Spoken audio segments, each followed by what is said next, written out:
people, specifically people with a terminal illness, should be able to commit assisted suicide.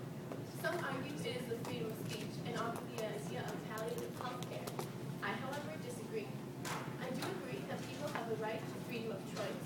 However, many terminally ill patients are not always sane. It is written that people who wish to die and who attempt suicide are unstable and should have psychological help. Passing a law for assisted suicide would claim the statement false, therefore affecting the situation for suicidal personnel. By passing this law, society will deem suicide an acceptable alternative to living. It will not seek out the needs and help that is required for suicidal people. Throughout years of study and research, suicide is usually a call in the dark to see if anyone will notice. Even though this may come across as far-fetched, terminally ill patients could be asking for the same thing. If somebody has been diagnosed with a terminal illness and has been living with it for quite some time, visits from family members and friends begin to decrease, and for some, the value of their life specifically could seem worthless.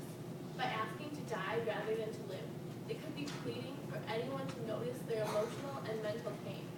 Having to deal with a terminally illness is not easy, and you need to know that somebody will be with you every step of the way.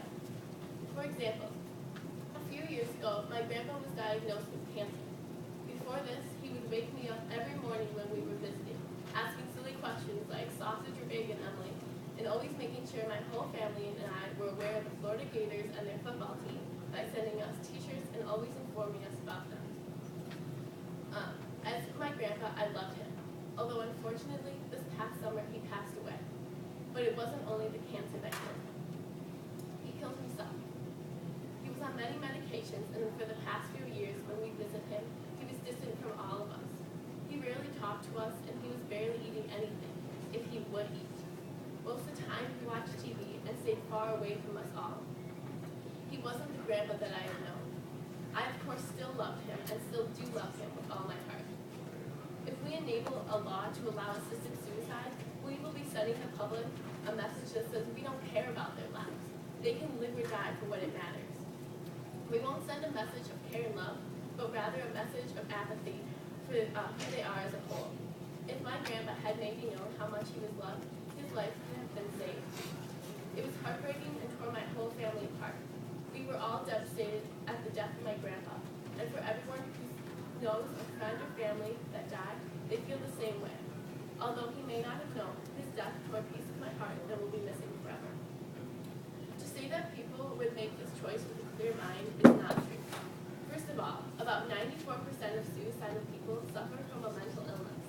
On top of that, patients with a terminal illness are constantly being injected with drugs, affecting their state of mind.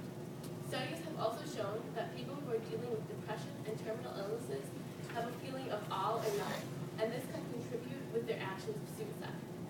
People with a terminal illness can easily fall into depression, which has them facing emotional and physical pain, just like those of suicidal people, and can contribute to their lack of judgment. After an experiment, 75% of people who considered suicide did not do so to die, but rather to feel like they accomplished something. When dealing with a terminal illness, it can seem like there's nothing left for you to do, that there are no more options other than to die. Suicide can seem like the last hurrah, but keeping people from attempting assisted suicide can help them realize that there are more options other than death.